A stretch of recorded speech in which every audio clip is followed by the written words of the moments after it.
Hello, and welcome back to Demonology, an actual play podcast. It is season 3, and we're here with a new season and, some of the same cast and some new guest casts today. So, as returning from my many absences during season 2, it's me, Alex. I'm going to be the medium, and my pronouns are he, they. So yeah, let's pass over and let's go around and see who we've got today. It's me, Siobhan. My pronouns are still he, him. I will be playing Benedict Brideshead. You will meet him and find him probably deeply irritating. Indeed, he's very vexatious, as is Siobhan. Luckily, so am I. It's me again, Fionn. My pronouns are he, him, and I will be once again playing unlikely Sir Rumpert. Unlikely. Unlikely. Canonical. Hey, he's wifed up now. Confirmed.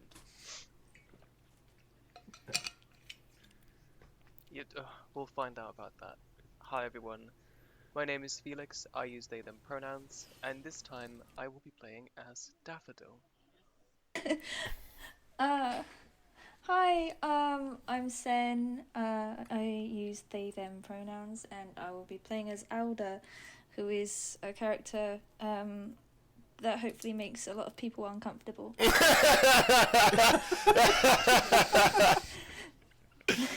Oh yeah, that's a power move. Yeah, certainly. You shouldn't have been on the podcast before. That's exactly what we do here.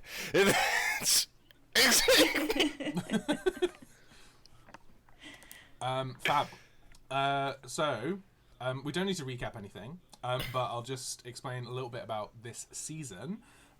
So we new season, new scenario that we're going to be playing.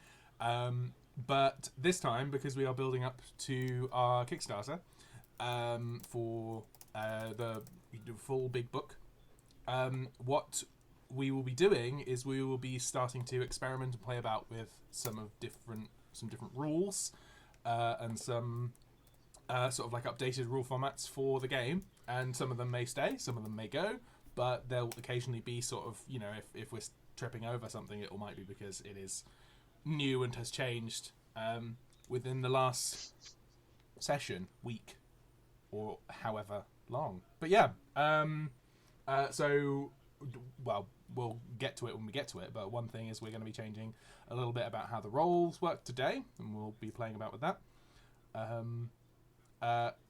But without any further ado, I should read you a letter. Oh, please.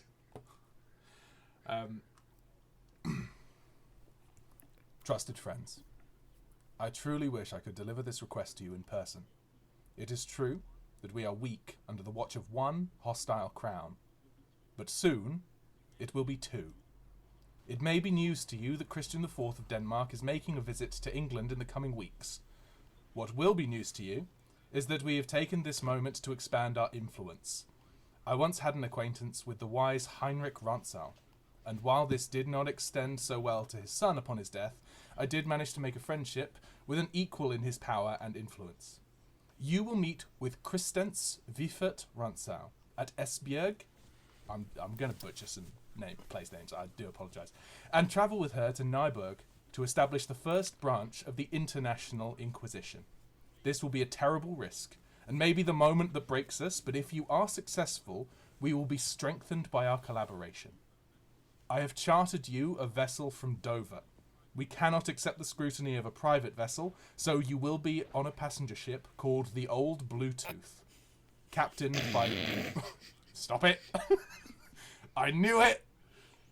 Captained by Robert Gorm. Watch for the other passengers, as I know my movements are watched closely, and the utmost caution must be taken on this voyage. I wish you luck, Lord Stern. Letter from the big boss. I'll put big that in man.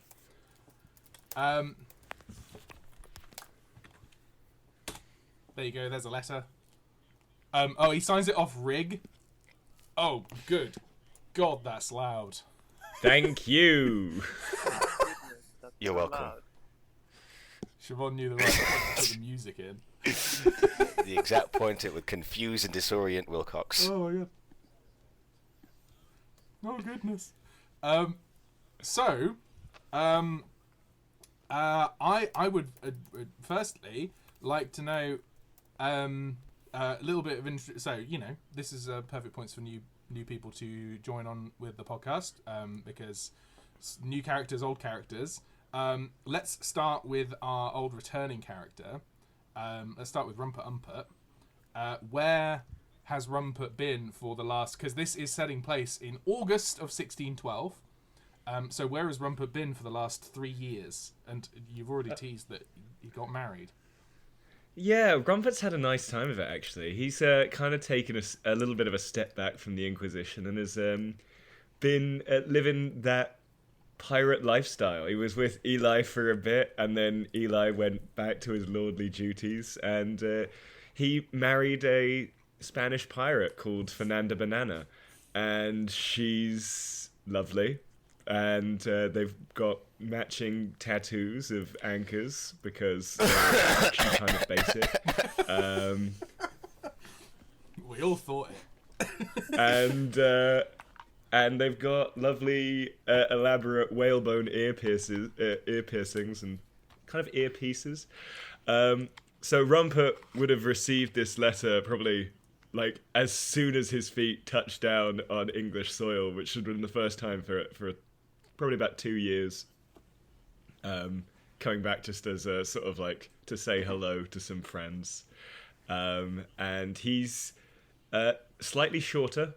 Probably he's shrunk about an inch to like lower his center of gravity for being on a ship. And he's a little less hairy at the moment. He's kind of shaved his head into sort of like a mohawk, and he's also got like a mohawk beard. Yes, it goes down from the nose to sort of like in this sort of like unbroken line leading down to his like esophagus. Horrible, really horrible to imagine. And yeah, sometimes he center parts it. Does he wax it down? Yeah, no, he does all sorts of stuff. He's playing with his look. Yeah, Rumpert's been doing very well. Fernanda and him get along very nicely, and I think maybe he feels that his time with the Inquisition is coming to a close. Damn. He's still about 6'3", built like a shit brick house, and his sort of like traditionally black clothes are now like a little greener. There's a lot more sort of like life to how he looks. And I can't describe Rumpert, he's too weird looking. But yeah. That's fine. And Rumpert's profession, just... He is a Fey touched druid knight, which is a lot of words. Nice. Okay. And let's have one that I feel is when I was talking about returning characters, I thought, oh yes, of course, including Benedict Brideshead. But of course, Benedict Brideshead is new to the podcast. Apart from if you listen to an Unmasked, we've mentioned Benedict Brideshead. But Siobhan, what's Benedict Brideshead been up to since the last year?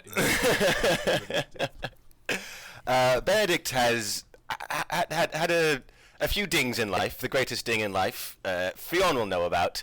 The immense betrayal he felt at the hands of Lord Desmond Dogbourne, which he has never recovered from, and has become an intrinsic part of his character, trying to hunt down and one day kill Desmond Dogbourne.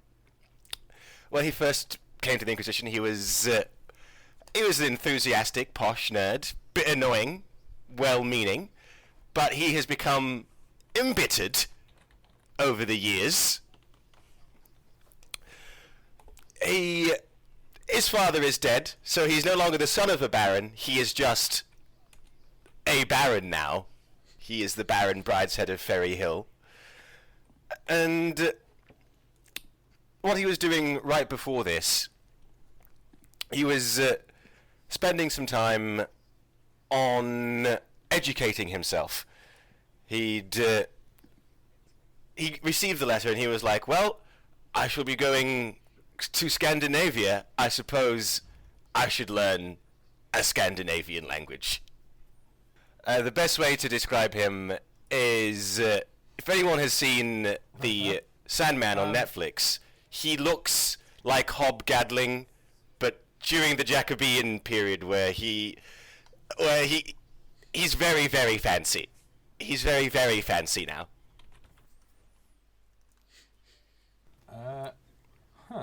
This is quite helpful, actually. Because I haven't seen Sandman, but now I have a pic. Yeah, okay. No, that's very good. I watched... So, the thing is, I watched 20 minutes of the first Wilcox, episode, you'd but love then it. I finished my dinner, and I stopped. No shade on the TV show. I literally just had sat down expecting to eat for longer.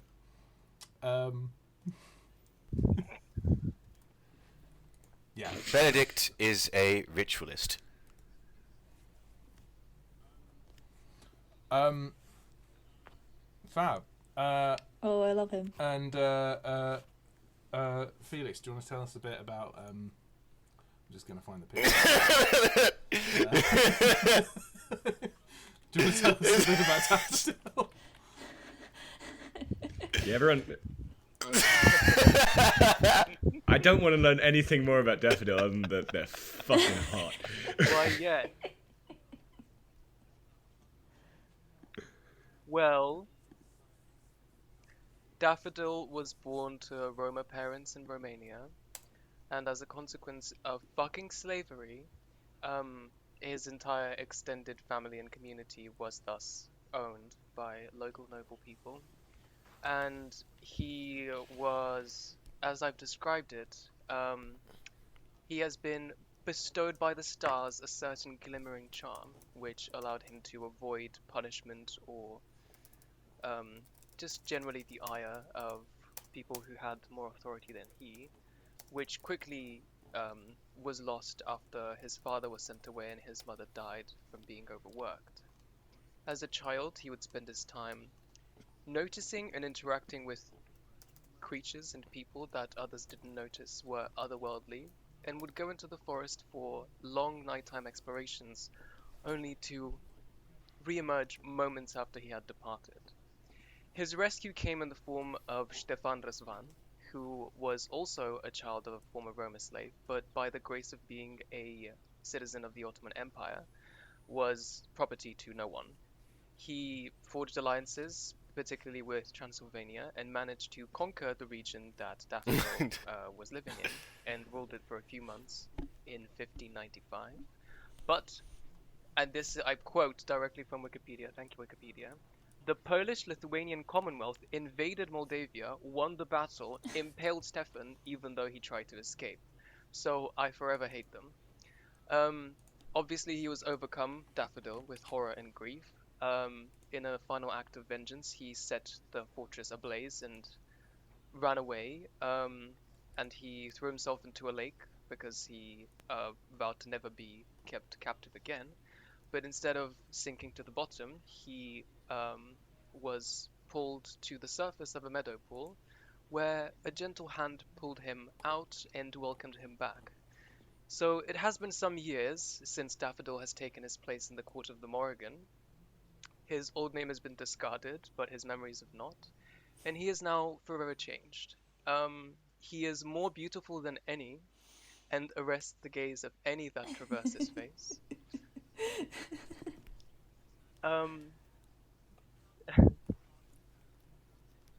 His motivations are mostly unclear and seem to be equally lustful, mischievous, and righteous.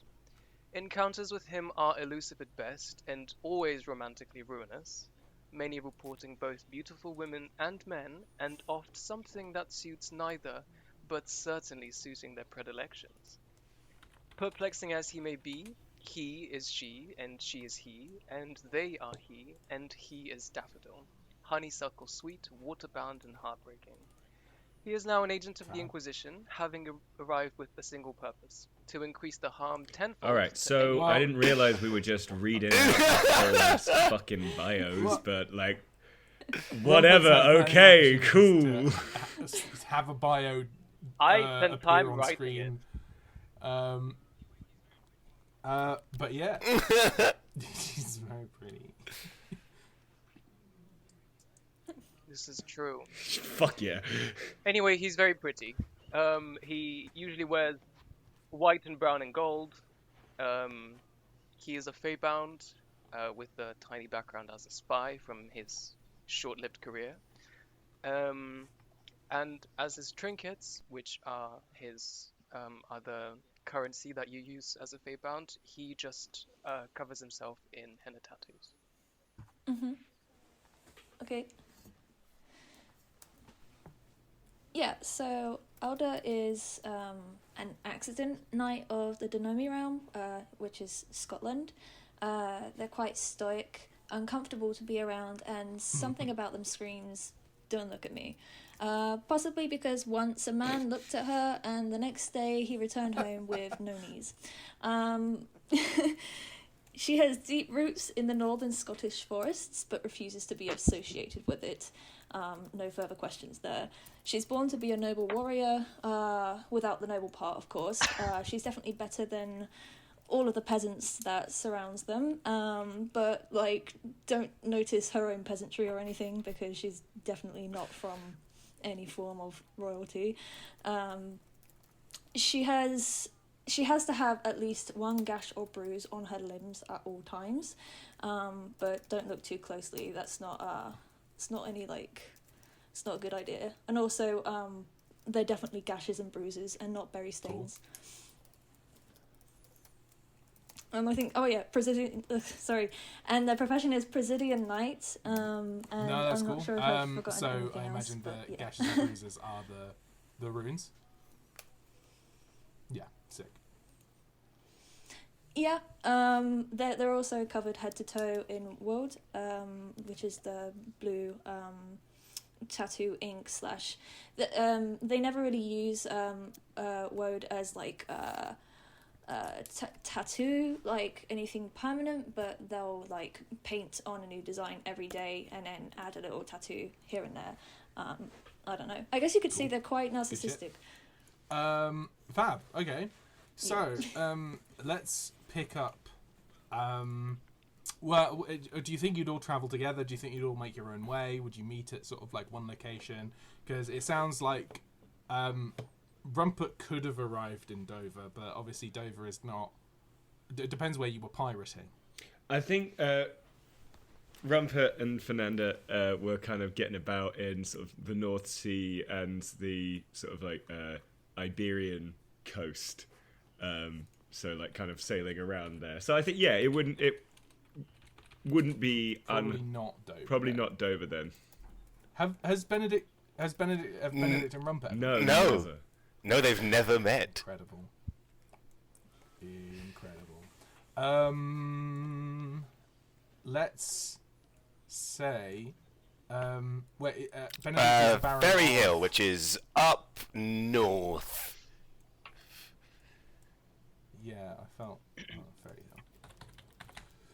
It's impossible to play demonology without perhaps. All right. Yeah, I thought Sheffield, but this is. Way He's very northern. Well, it would make sense.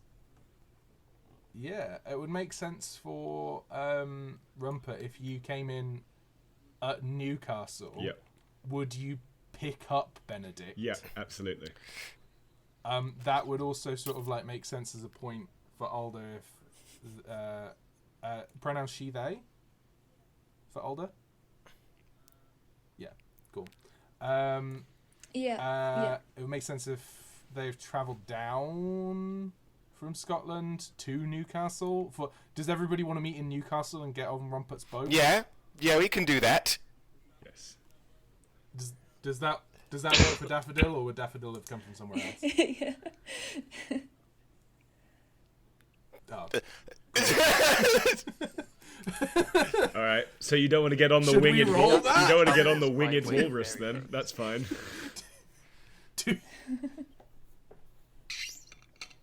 So Yeah, he I can think- be. well, hold on. Do you want to sort of like No. stakes We roll can the meet ferry in road Newcastle, but I could also just be in Dover, Would that be fun? whichever Yes. you prefer. Yeah, okay. Well, hold on. I'm going to find book, Fairy Curiosities, Fairy Roads. I can try. Yeah, we'll just do yeah. this as sort of like relative. If you roll 2d6, and then another 2d6. 5, 2, 7. Cool. Journey takes half the time it would on human roads, so you're there ahead of everybody else. And 3, 1.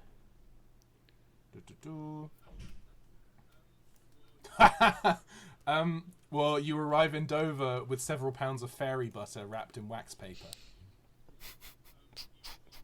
Yeah. You on the path met a Gilly-Doo, who is sort of like an ancient As I should. spirit. Looks like an old man with a lantern and a stick, and sort of like I picture a Gilly-Doo like the Hermit card in sort of like a Rider-Waite tarot deck. I picture him as sort of like more. Like I've been seeing Radagast. Yeah.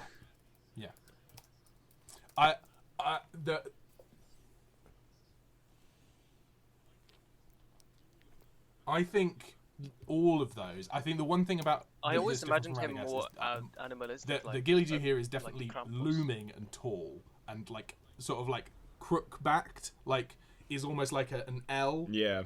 like upside down. Yes. And just sort of like has a lantern outstretched and a like staff that actually makes him a bit like an N. And so in a knotted tree, you see a Gilly-Doo who gives you several pounds of fairy butter and like asks for nothing in return. What would you say what Daffodil's reaction with, like, a Daffodil has met many fairies, I assume at this point. Yeah. So has Daffodil met a Gilly-Doo? He lives there, essentially. Right. He's met everything, I would imagine, at some point, or if not, like maybe he hasn't seen many cats. Cats don't seem to favor him. I think, reasonable reactions. He would pass on some gossip, just by way of saying, maybe don't go this way, because some shit is happening on the other side of this trail. Would shake and kiss his hands. The Gilly-Doo throughout this and offer interaction, respects. and gently make marks thanks. on the inside of the tree, with his staff, anything you say, just sort of like not even a scratch, almost like an indent that would sort of like heal in the bark, and then says nothing, but is like sort of like pleasantly grinning at everything you say. And all sort of like, the pleasantries, probably is not used to this level of formality and interaction with a passerby on a ferry road. People love gossip. All people love gossip. This Gilly just wrote it in the tree, like, oh yeah, tell me more. No fucking way, dude. Can you do an intelligence insight with druidic and fey studies? So I think 4 dice. Yes, please. You want me to roll I've picked that? sort of like the best possible roll. Yeah, okay, cool. You got 2 5s. We'll come across the different rolling when we have to. But for now, 2 5s is still definitely a big success. Fairy butter must be prepared before eaten. Yes. Okay. As in, Well, it's up to you how prepared correctly, because the book just says prepared incorrectly or prepared correctly. But you must do some sort of preparation with it. You must eat it in a particular way, which I will leave to you to decide. If it is otherwise, the butter makes the eater defecate fireflies for a day. No? No. excellent. Also, does it the melt book says this it is butter, restorative or and no? delicious. So like, Okay. I'll like it's sort of like a one-use heal item if you want it to be, or it's like a very, like low-key poison. Yeah. It's Yeah, up yeah, to you. yeah. Like, And you know, I have to you can decide just now sort on of how like it at a must be later date prepared. say that you prepare it correctly, and we don't have to zoom in on that. But if you have a cool idea, we'll have a cool idea about it. No, nothing cool. Nice. I I just like think it should be melted and something must be seared in it. So I may remember I this sort of detail love the later idea if I that want to like take you can't spread it petty on bread. vengeance on You someone. have to cook it into like a cake or a like pastry or a pie or something. And if you just sort of like spread it on the bread, if you eat it as butter, You're shit fireflies. it's not good for you. You'll shit fireflies for a day. And you'll just tell someone that Technically, that is preparing for something. But the person is prepared correctly, not the butter. From now on, you're only prepared when you're covered in butter. Yes. So, I will give it. So you arrive. I'm going to say 2 or 3 days before the others, in Dover. Do you seek out the ship before the others, or do you wait for the others to seek out the ship? If not, what do you do in Dover, or do you not like tread foot in the city? You just sort of like keep on the outskirts. What's the vibe?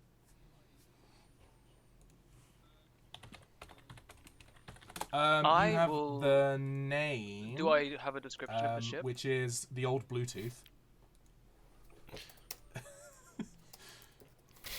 the old Wi-Fi. God, yes. I will make an evening time trip to inquire on its arrival date and time, but I will be having my face plugged because, as I mentioned, should Daffodil pass through anyway. Inconveniently hot for a clandestine organization. Too sexy. Wrapped up tightly in the way of just like, oh, you're obscuring your face. Have you gone through some heinous accident? No, I'm too hot. Like when I say hot, I don't mean like you know, unlikely sex symbol Rumpert, who is definitely noticeable, but I think he could, in theory, pass off as a curiosity. Not Daffodil. Fabulous. So yeah. So you're making like an inquiry at the port. And did you say the night before? Yes. Ah, fab. Okay. As you know, on the evening of the day that I arrive in Dover. Yeah. I'll. Newcastle, sorry. I'm not going to lock this behind any rolls because you know the name of the ship and you've gone to the port. I think it has already arrived and it is stocking up for the journey and waiting for passengers. It will be there. Its planned departure date is in a week. I don't think I have the exact date of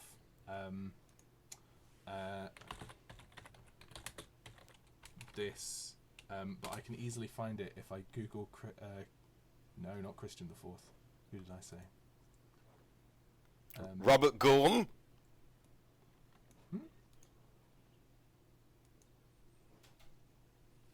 It is Christian the Fourth. It is Strange. Christian the Fourth, actually. Who's your predecessor? Frederick the Fourth. Who's your predecessor? Christian the Fifth. What? What? There's another Christian the Fourth? There's 2 Christian the Fourths? There's 2 Christian the Fourths of Denmark. Anyway. That freaked me out for a second. I was like, how did I get that so wrong? When did they visit England? 1612. Famous visit.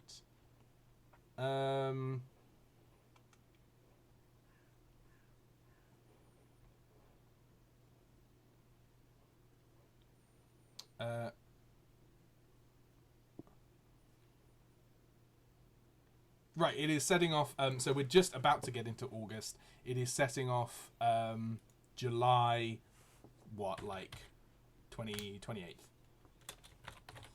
So you're currently like July 21st, but that doesn't really matter. So yeah, you learn that it's there. It's stocking up. Do you want to like find out anything else before the others arrive, or do you just bum about?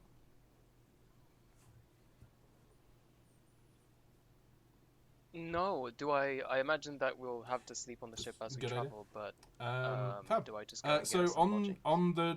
on the ship, how do introductions between Benedict, Rumpert, and Alder go? I think that Rumpert is kind of like stood on like the railing of the ship, just kind of like looking, like just staring into the crowd at like the dockside in Newcastle, just like waiting to see people who, like, you know, he's kind of cruising for Inquisitors. It's like They have a certain you look know to the them. look. It's like, okay. Wait, hold on. I don't feel comfortable looking at you, Inquisitor. Yeah. And fortuitously for Rumpert, he's impervious, which does mean that he doesn't feel embarrassed. I've decided that particular fey talent I picked up means he doesn't become embarrassed, not that he was ever prone to shame beforehand. That he just will just like fully stare from like, and again he's got them strong peepers from Primal Perceptor, so he can stare at a motherfucker from a really far distance. I've always said this. And so he picks up as with Benedict and Alder sort of arrive and are kind of like, I imagine looking around, it's like the Winged Walrus, and sure enough there is a boat that has a walrus figurehead with like wings that kind of sweep back, and then like a rather happy sort of like kind of face. Did Rumpert make that himself? He did, yeah. Well, actually, no, he says he did. Fernanda's really the one with like the crafty touch. Oh, He used but to be a ship Rumpert, carpenter. you forget that you don't see Benedict himself arrive. He has always had his family carriage. You see his carriage Of course. very rudely pushing through the crowd. Benedict Brideshead's carriage is not something I thought I'd feel nostalgic for.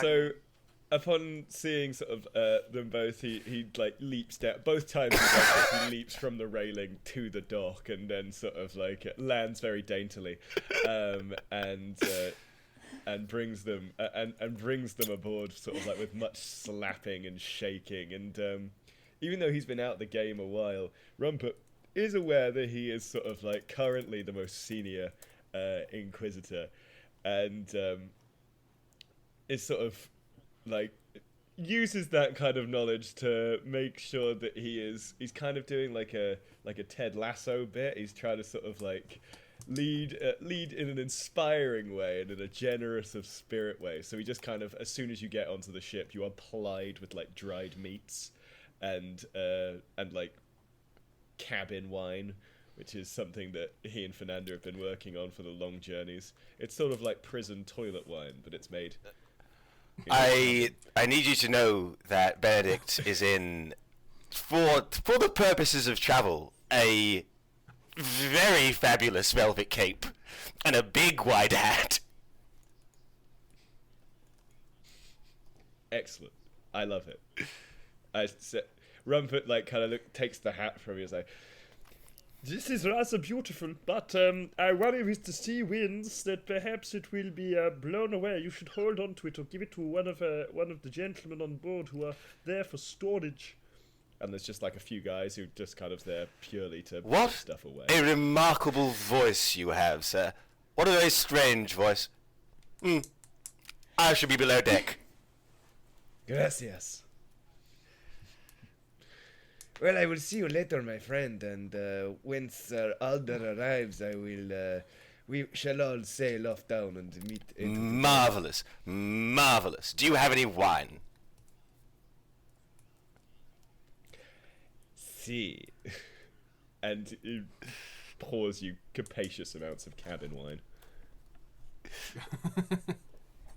Benedict thinks the is cabin that? wine is Cabin pish, wine? but he will drink it.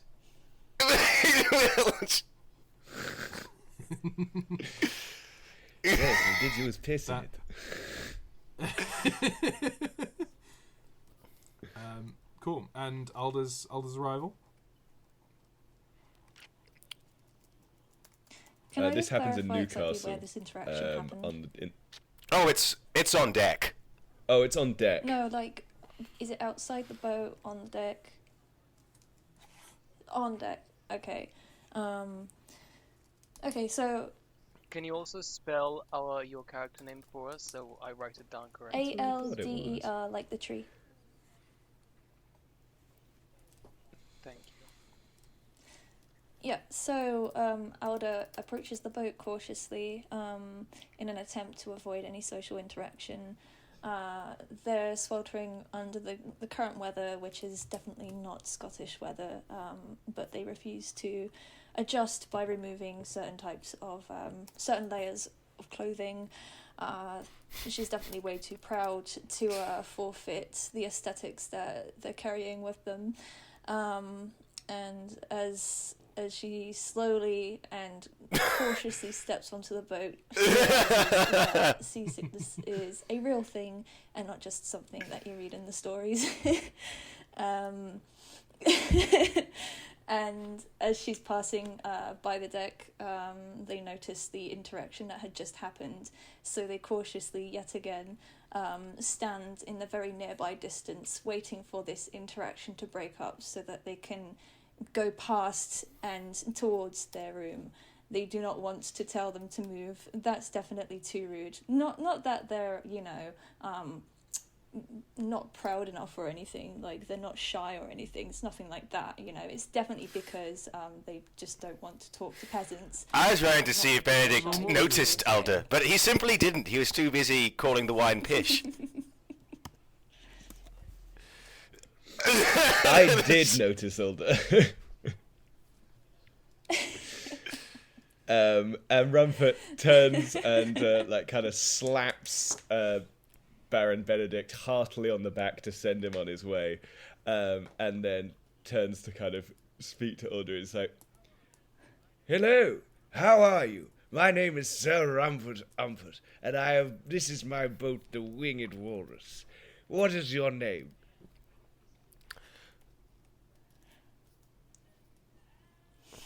Alder looks deeply into the eyes of Rumpert, stares them down, and makes a very interesting and detailed response. Rumpert kind of Alder. keeps looking, slowly turns into a cat, and he's like, Alder slowly backs off. Rumpert doubles down as well. Doubling down on the eye contact. And he backs off too, and then refusing just to kind turn of away. points. They're both just slowly backing up. And Rumpert just sort of points over to where the cabin, to where Alder's cabin is, and then holds up a cup of cabin wine. He's like,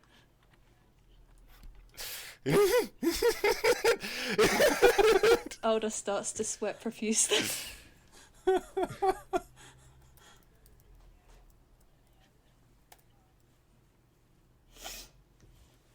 And they slowly reach for their belt, hovering their hand over their rapier, and continuing to slowly back away, but also making a very heavy note on the wine. They will be back for it later. Retracts the wine, allows Alder to go to their cabin, and then, once the door is shut, goes and finds a saucer, and pours the wine in there and leaves it outside of the cabin.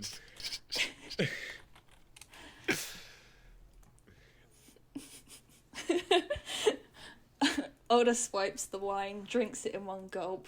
Rumpert back I'd to like to imagine in stands this outside of the 10-minute span of you standing outside the doors when Benedict finally emerges from his room, looks at you, decides perhaps later, and goes back to his room.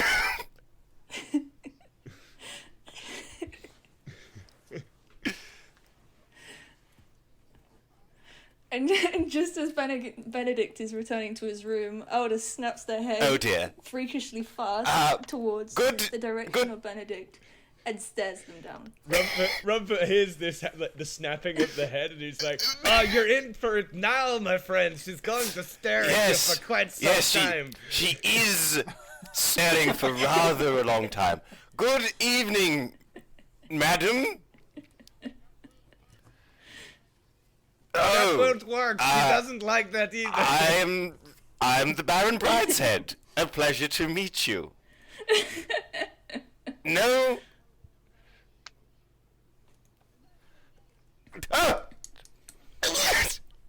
Alder loudly and sharply responds, "A virtual Did you gaze." look away? I don't think you're I supposed did.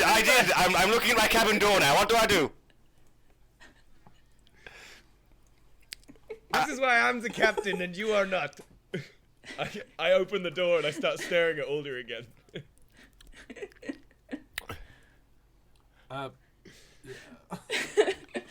Alder backs away and quickly runs I'm towards stopping Benedict. this. I think this is indicative of the journey. Watching Alder at all times.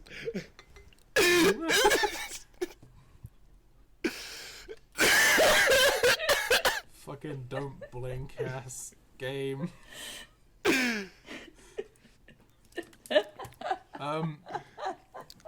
Excellent stuff. So after a few days voyage, I believe, going from Newcastle to Dover, you may as well have just gone to Denmark. But oh well. So you head down to Dover, yeah, you know, uneventful voyage, but you know, you get to meet each other, you get to plan. Do you do any strategizing or planning or talking about sort of like the mission ahead, or anything at all like that? Rumpert's title now is Chapter Master, so I think he assumes that he's going. Jesus Christ. Yeah, so he assumes that he's going to be sort of like the master of the new chapter, which isn't an unreasonable assumption, I think. No, it is actually an unreasonable assumption because Mo's not with this session. No. But hopefully will be for later sessions. Yeah, so where Eli outranks you. when Eli does outrank me. But so Rumpert's a little anxious about this because, as I said before, he doesn't really want to still be in the Inquisition. He's a pirate now. He's a wife guy. He's got other shit going on. And so he's sort of like trying to ascertain on this way just how sort of well suited these two inquisitors are for sort of like making up for his intellectual shortcomings. Rumpert being a big dumb idiot, and knowing it and having the wisdom to know it, and yeah, exactly. Himbo King. If this ends with Eli Sawthorne as the like head of the Danish Inquisition, that would be quite something. Well, I mean, ironically, anyway. I think he's probably more. Eli's probably more of a himbo than Rumpert is, but But we do see that Eli does command a network of spies, which is sort of perfect for what will be happening. We miss you, Mo. We're looking forward to having you back. Like, a nursery. That'd be great. Yeah, so again, mostly just spent kind of like enjoying their company, attempting to get to know them, and like asking them just like questions about the world that he's thought of but not found the answers yet. So it's just like things like, so what do you think? Why do you think Protestants exist? An excellent question, Sir Rumpert. I myself, being a good Catholic, have always found it rather dull. What is the point of church if no one's in a gown? That's what I say. I have exactly the similar thing, and what I also like is the pretty glass. and the way that when it goes into the light, it make it look very nice. Yes. I don't know why someone wouldn't like stained glass. I love stained glass. I've in fact had my bathrooms fitted with it. Some call it gaudy. No, I think that's appropriate. You look like a stained glass bathroom kind of fellow. And sort of interactions like this for the foreseeable few days. Oh my goodness! I just realised, because Benedict is a rank 7 mage, he is a court magician. He is someone's court magician. Probably. I'll think about it. I'll come back to you with that. God. Whose? You can think about this. You can consider this.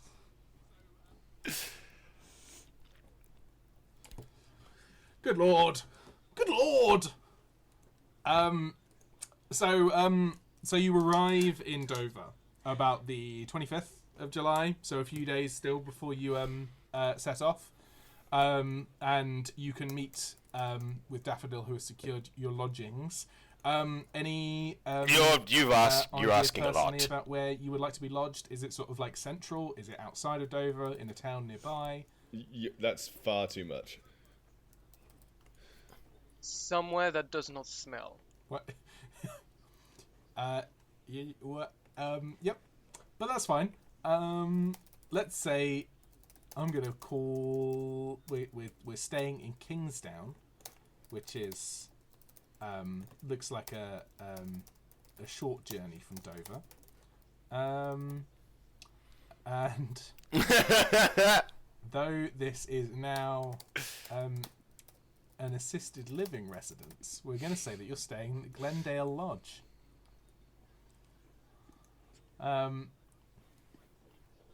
Which, yeah, the Glendale Lodge. It's an inn. It's got sort of like nice food. It's by the sea, so it smells mostly of the sea. Yeah, that's as good as you're gonna get. That is appropriate. So I imagine you sort of like you meet folks at Dover. You travel across to Kingsdown where you're staying. We can have sort of like what's the meeting? How does Daffodil vibe with the rest and reciprocally as well?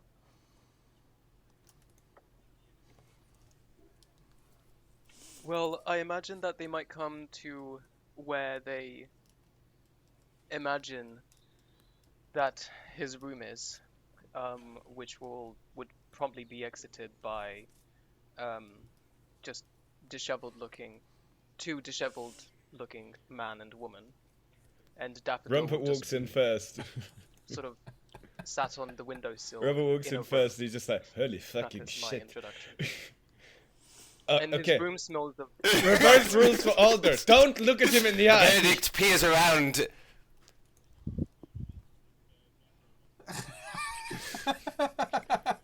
Rumpert conducts any conversations with Daffodil by staring directly at his forehead.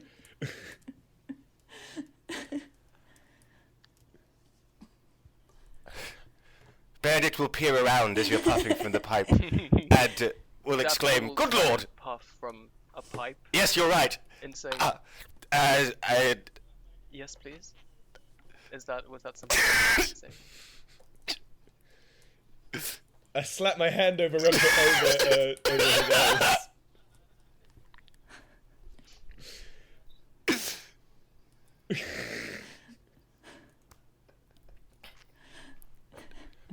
Alder's in the corner trembling. Yes, it appears that we have arrived. Daffodil will say, I'm going to get my incredibly friend. drunk now, And so we have go and talk to my wife, who is just outside. Benedict looks at I'm you, sure it becomes would. very red in the face, Fuck, I'm sure it would. bows once. Good day. It would be Turns lovely and to flees.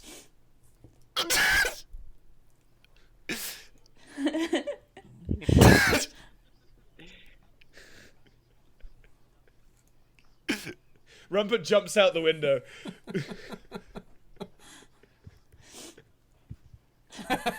Alder.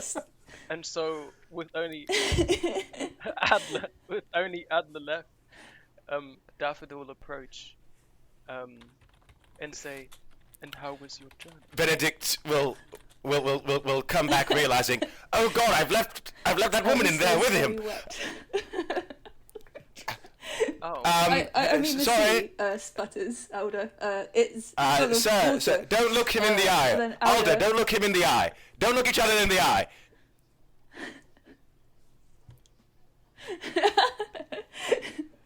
Alder's still trembling and sweating profusely.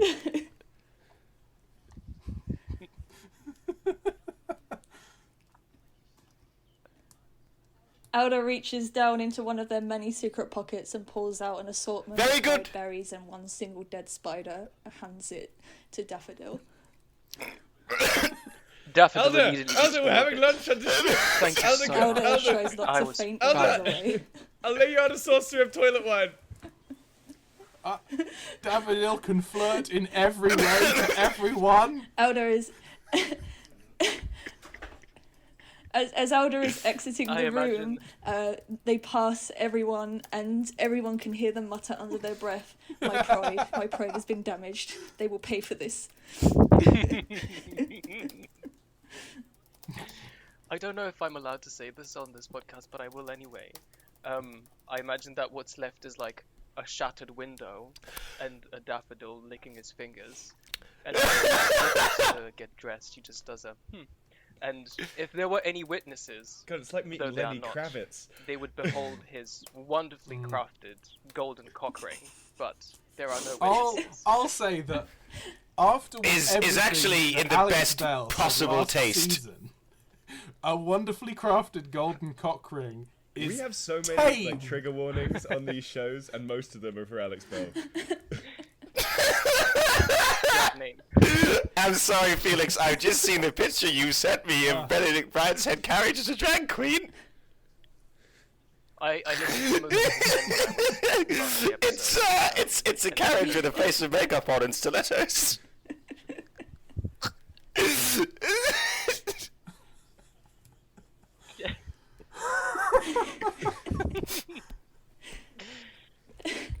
Cut to Rumpert just sat down with Fernanda, just like, okay, so I've got to work with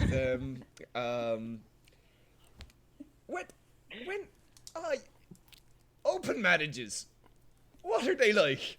I don't know. Just if you wanted to look at him and you come on, come with me, Fernanda, and I'm gonna take Fernanda up to the room and just like kind of point at Daffodil and just be like, come on, Wilcox, be my wife. And he will turn and say, "More visitors." Well, I wanted to give you the autonomy regarding Rumpert's No, I want to personal roleplay you being my relationship. wife. So I was, well, all right. I guess that's autonomy. I was imagining that the sort of like the point up till this point has been sort of like the stereotypical sassy pirate lady, like maybe slaps you when you talk about open marriages, is sort of like quite fiery tempered. Benedict, sort who of has like, in fact been in the why are you corridor this leading entire me? time, And just then with his sees hat Daffodil in his hands, and like muttering to himself. maybe Says, she goes quite "Yes, pale. It is quite affecting, isn't it?"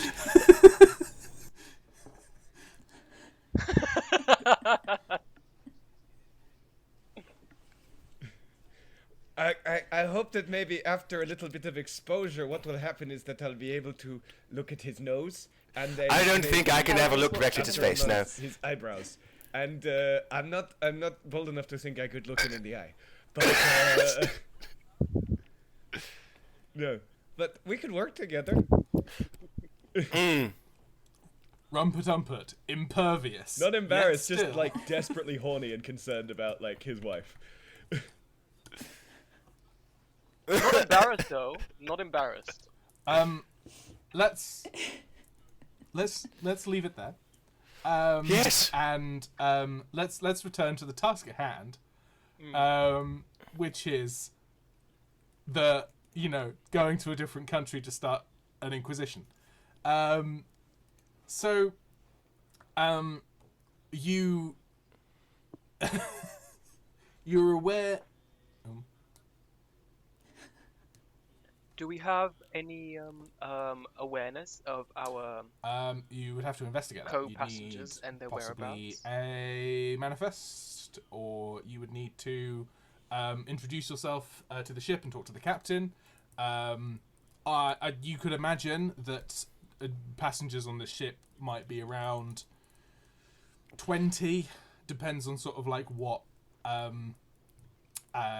like class of ticket was purchased, or arrangement was made, because you could fit multiple bunks in a room.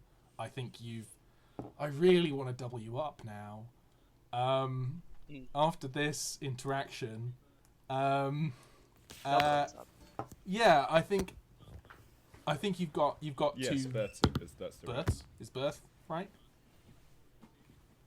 Yeah, you got 2 berths with 2 beds each. Well, okay, we should say that Eli is probably with you, but maybe that'll work. We could say that Eli is already there, because it might make more Eli sense. is still the actual Lord of Guernsey, though. Yeah, we'll just say that Rumpert left Eli somewhere in, Walked. I don't know, France. Had Wallace Blick and then carry. Eli just... Yeah, that's how he traveled. So, to learn about other passengers. I'll say that there's about 20 berths. So that could mean you're with 18 other people, or it could mean that you're with about 40 other people. True. That makes sense. Get a boat from Guernsey. I'm sure there are boats from Guernsey to... Where did I say? Traveling to Esbjerg. Yeah, I mean, it's fine. When Mo's with us, I mean, they'll we just have a arrive, week, so we could definitely and send we'll have for... Eli. Yo, give us both. So what way would you like to go about finding other passengers? I mean, you could also just ask around, like, inns across Dover and go, like, is anybody getting on the boat? But that might not be the most... it depends how you wish to endanger your cover. Can I have a look around the port for what might be sort of like Scandinavian people? Okay. Like, What's a good role for that? sort of Probably shop around. it could be networks. It could be. Absolutely, that's perfect. Networks. Let's see. Can I use my knowledge of Germanic languages to bump up networks? Oh, your networks isn't bad. The other thing I was going to say was like insight, but I think that's way worse. And perception is exactly the same. Networks is probably the best way of going about this. Way worse. So 3 dice. 3, 3, 3, 3. Cool. Yeah, I guess. How do you go about doing this?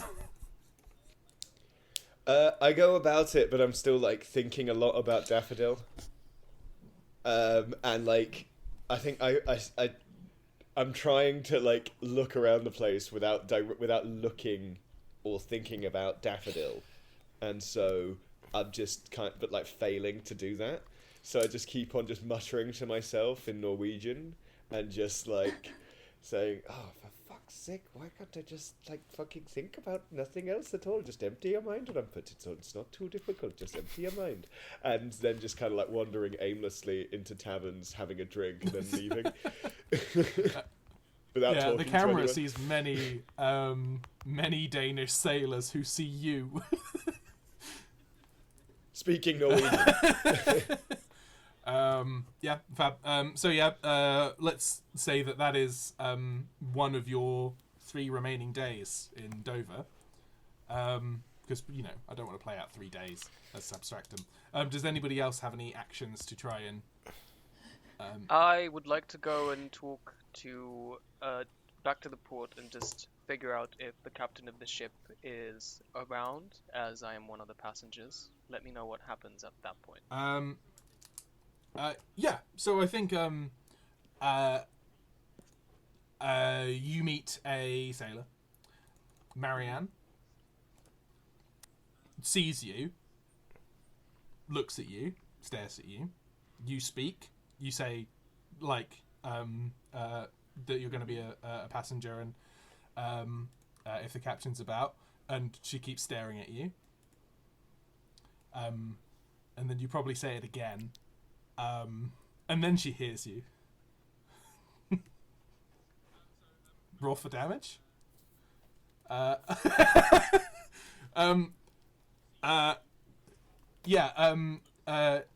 She says, why, yes, of course.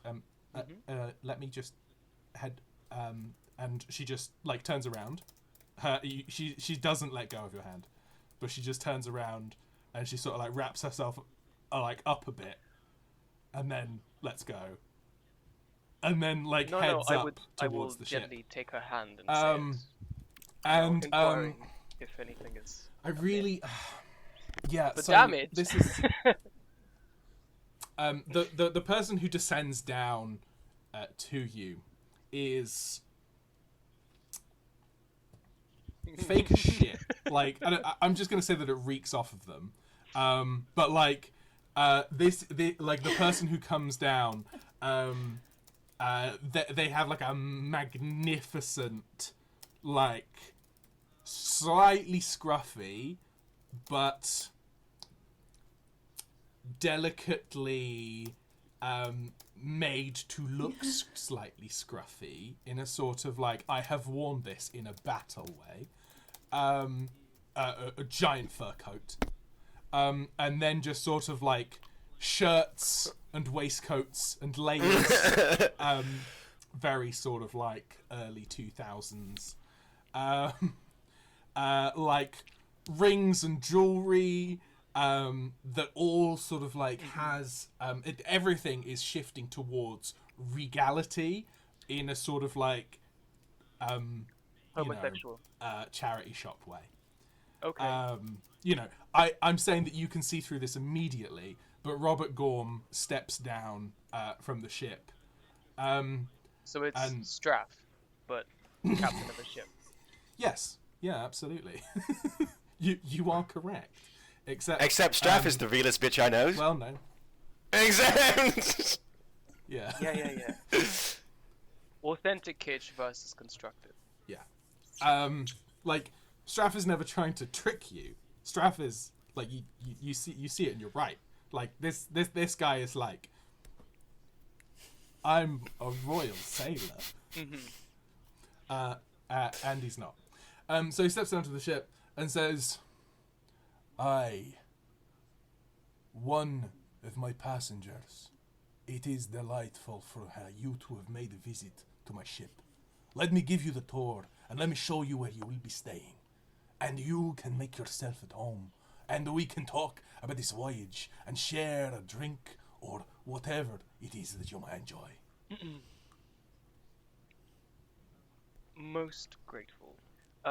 I will have Daffodil bow, and then as he gets up, what happens, he is casting Exquisite Charm, which says that I can control the feelings of a target, human, but not really alter their desires or directly influence their actions or cause them harm. I will just make this person extremely, what's the word when you're likely, what's the, oh my god, it starts with an S. Suggestible? Slutty? I think susceptible. Yeah. Susceptible to flattery. Ever more so than they already I was gonna say like that. More so. And as he's coming up, Daffodil would say, "What wonderful garb, and these jewels, how enchanting that our patron for this voyage is such an extraordinary sight to behold." I don't think you've got anything that necessarily makes your spells secretive, so can you roll to make this not like, and it won't be immediately very obviously obvious, but like, can we have a roll to sort of like make it look and I think probably sway persuasion is fine, because like, you're already, and I'll give you a bonus dice by the virtue of this man is already very susceptible to flattery. Okay. Yeah. Um, So this is a roll to make it not apparent that you're casting a spell. even if he is, we'll see what happens. Yeah, we'll see what happens. Oh no! Oh, Three, no, two, three. I am not taking that. He can be aware of what's happening to him. Okay. So no, yeah. So you rolled a 6 as your highest dice. That's Devil's Bargain. Not taking Devil's Bargain. What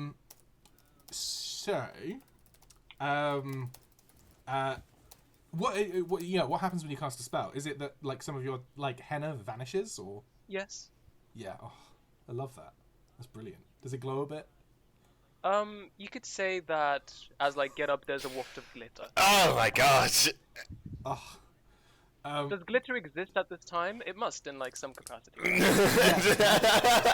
Right. Sorry. Like, glitter is magic. I meant no. It's like actual glitter. So like if someone wanted to pick it up off the floor, they certainly could. Like a little bit gets on Robert Gorman, he's not like it's gonna show up on his pillow. Like it's gonna show up like when he washes, if he does, and yeah. But yeah, I think he like while the charm is happening, he's also like, you know, he can't be too on guard with you, but like he knows. Yeah, I mean, this is gonna play it out. So I get taken on the ship. Yeah, and like you know, you just Am I sort of, still like... holding Marianne's hand? No. I think like as he descends, he reaches out a hand, sort of like as you like come up from your bow and cast your spell. He holds out his hand to sort of like guide you up onto the ship. Excellent. And what does he tell me? This is my vessel. It is the old Bluetooth named after some of the founders of. Why can I not keep Denmark? Why do I keep forgetting Denmark? This is so frustrating, honestly. I've got the Google Maps up right now so I can see the word. He says, named after the founders of the great country of Denmark, where I will be traveling you to. Now come with me, and I will show you below the decks to where you will be staying, and where some of your fellow passengers will be staying. I understand. And like he reaches into his coat and pulls out like, I guess it's a scroll, and he unravels it and sort of like turns it around to show you your name, but he's only unraveled it a little bit, and says like, I understand that you will be traveling with some fellow passengers. Is this correct?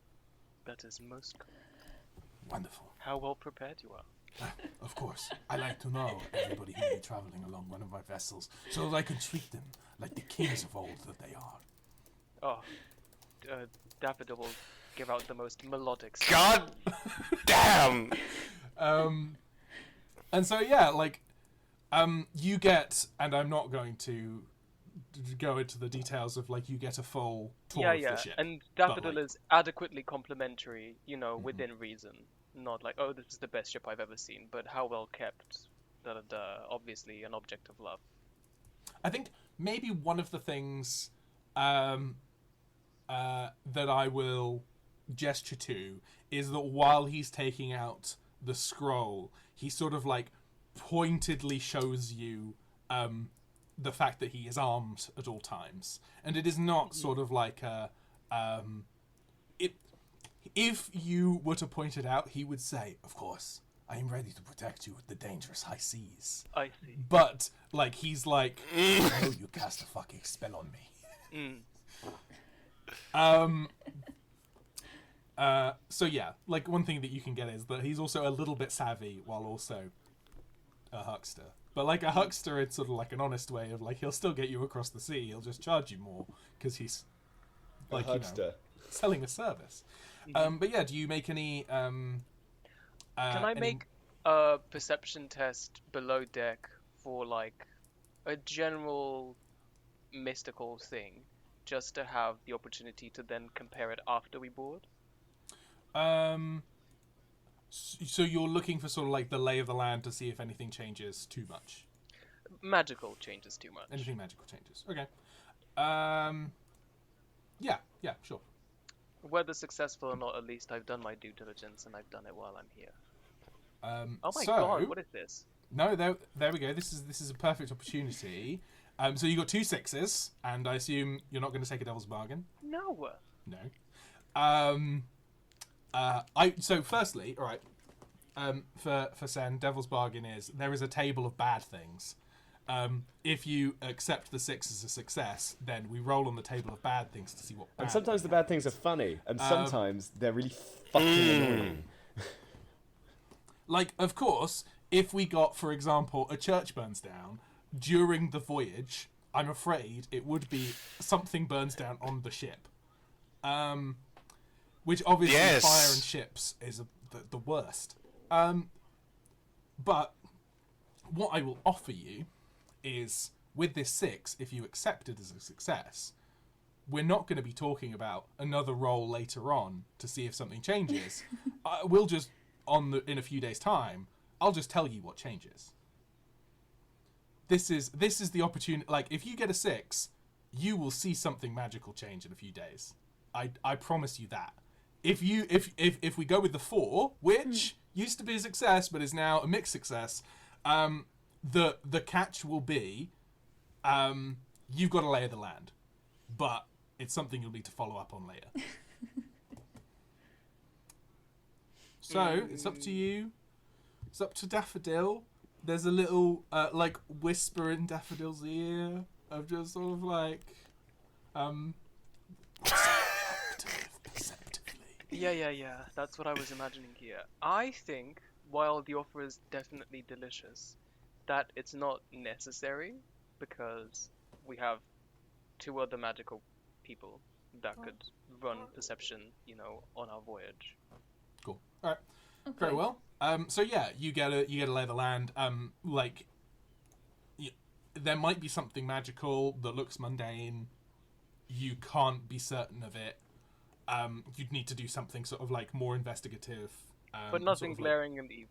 Yeah. No, there's no sort of like weird altar. There's no sort of like you don't suddenly get a cold chill as you step on over one tile or whatever. Not tile, tiles on a boat. There could be sometimes. Anyway, but yeah. So it's relatively mundane. There's nothing to be afraid of. This, like, Robert Gorm has nothing magical about him, but you do get the sense from how he reacted to your spell that he has encountered magicians in his time. I understand. Yeah, that's fine. Yeah. Well, as the tour is inching to close, I will stop Robert Gorm and I will ask if he is generally familiar with desirable objects. I've seen many desirable objects in my day. Now, what desirable object are you talking about?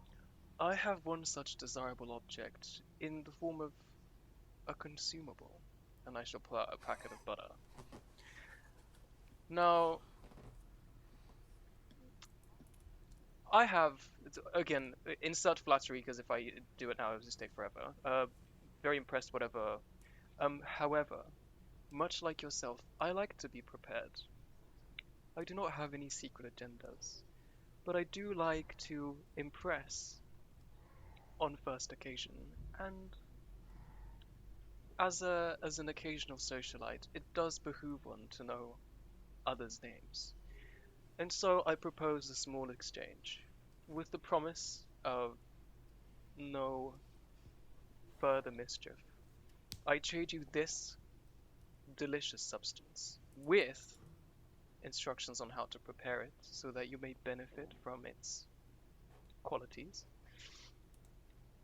for at least half of the list of passengers. He laughs. You're trading me a packet of...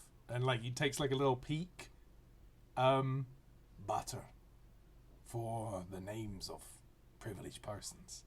Now, I understand that this is not going to just be butter. But... and, like, he goes to, like, stick his finger in a little bit and just sort of like... I would like to stop him before he does that. Do I have to roll something? No. If you, like, do you, like stop his hand? Because I think I will, enlarge my eyes and say, I would advise against it. So I think what he does is he wipes his finger back and goes, well, now I'm interested. Yeah, absolutely. What is this? This is probably another persuasion, isn't it? Maybe it's a... Yeah, I feel like it's persuasion. Yeah, totally. Yeah. Do I get anything because I've cast the spell? Or yeah, you cast a spell on him. Absolutely. Okay, very good. Well, let's see if it works, and if not, then whatever. 5! 5 is a success. Fab. So yes. He says, which half would you like? Daffodil will close his eyes and just, put out his hand. Whichever you would please. So he takes the scroll out of his coat. He looks at it one last time, and you see him muttering the names to himself. And then he takes a knife out of his boot and just slices the list in two and hands it to you. Excellent. Yeah, fab.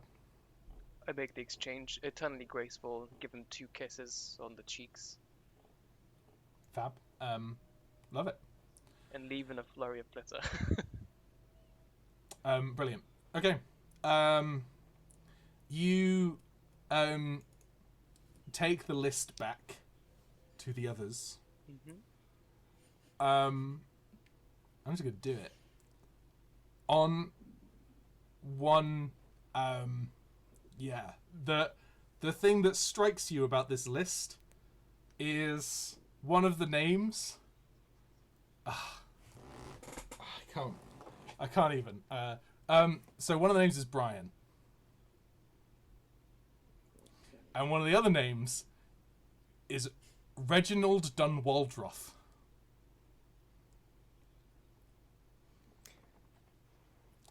And Fionn?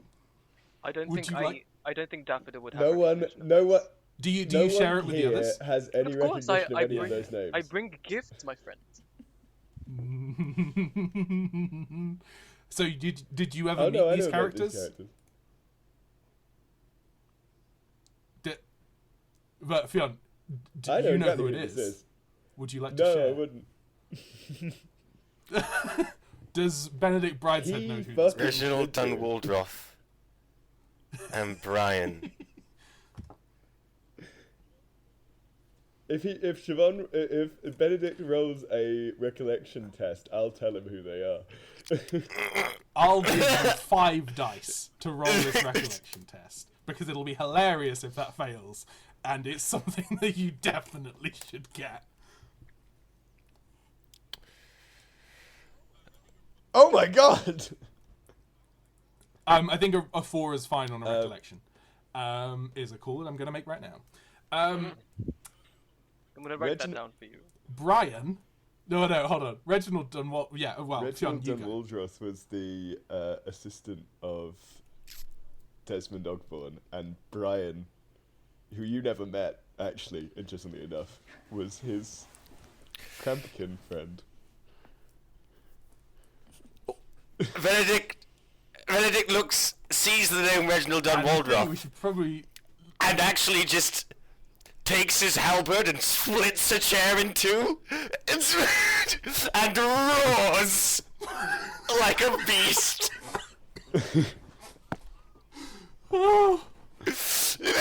And I think we should leave the first session there, as Benedict.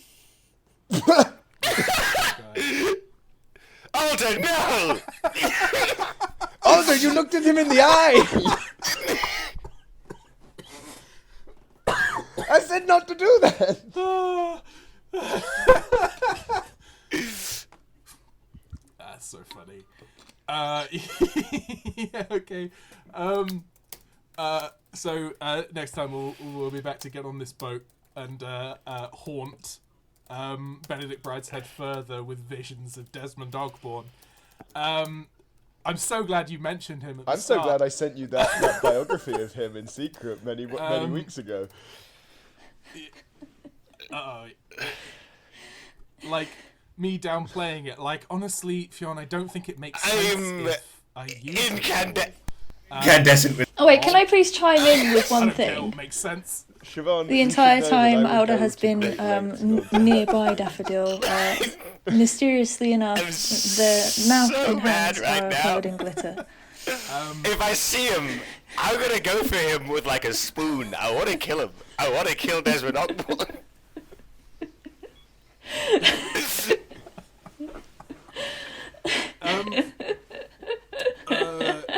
Thank you for listening to this episode of the series, which will be called The House Crosses.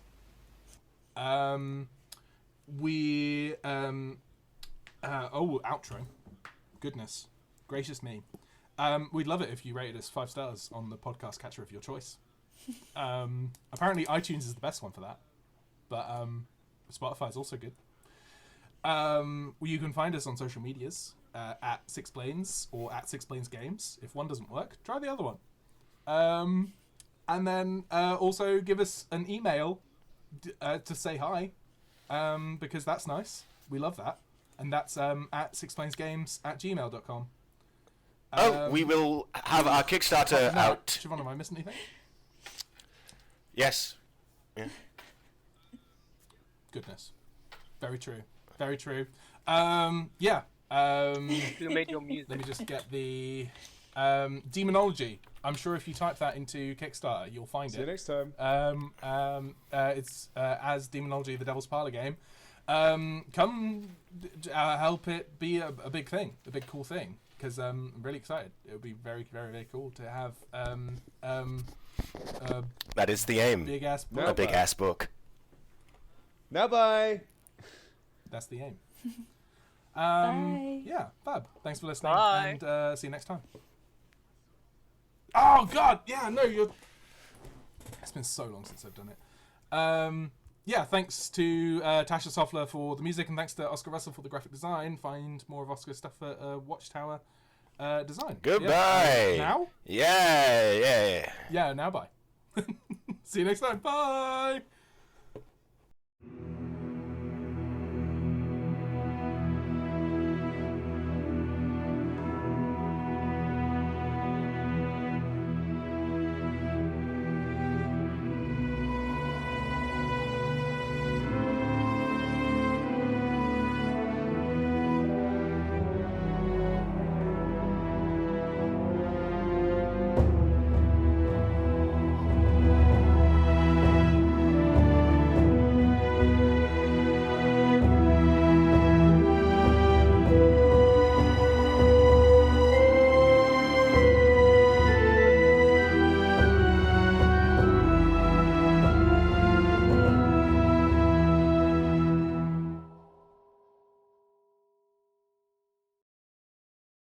On A combination of Audacity or whatever you are recording on,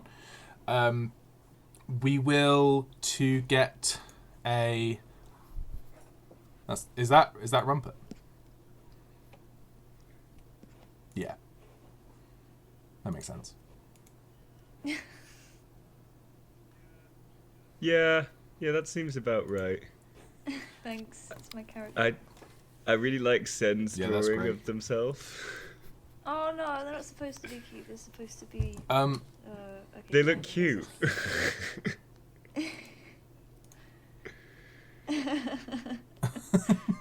It is cute. Look at the little little hands and feet. And then they got a little angry face. And of course. Ooh. You're so mean. You are being recorded. She speaks. Yes, we are. It's me every time. Are we all recording on our separate spaces? Yeah. Yeah, you better not. I've just realised that when I laugh, Oh my my God. audio clips horribly, so I'm not. No more I'm not laughter. gonna laugh. Not gonna laugh at all. No more laughter for Turn the you. recording volume down a little bit. You've lost your laughing You better privileges. not, you pig. serious fucking business right now. So if we're all recording, let's head to the website time.is. Time.is. Literally, Oh, yay! I Time. missed it. it's literally how it sounds. As is mine. Time.is. Gang, I'm 2.1 seconds My behind. clock is 12.1 seconds. My time is ahead. exact. 12 I don't seconds. understand. Right. Fuck you. No. Stratford meantime. How is it that this is my laying my hand on Can where you I feel think that? Felix's head is right now. It feels bitter. I was asking if Felix could feel your head. I will not have such aspersions cast.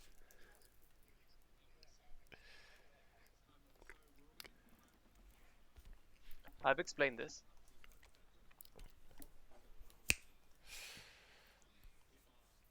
Yeah.